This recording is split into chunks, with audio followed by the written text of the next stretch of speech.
In this video, I'll show you how to fix the annoying "you need to authenticate to Microsoft Services" error in Minecraft. Method 1. Check your internet connection. Make sure you have a stable internet connection. Restart your router if needed.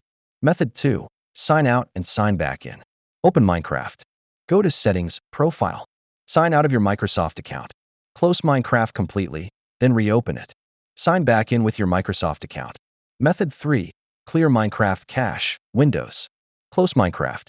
Press Windows plus R, type %localapdata%, and hit Enter.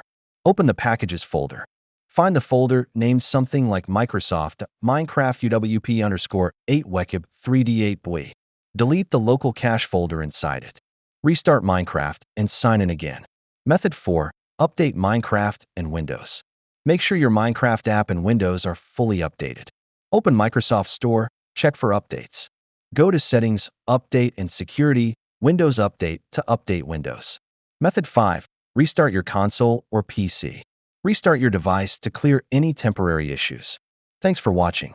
If this helped fix your Minecraft login issue, hit like and subscribe for more gaming fixes.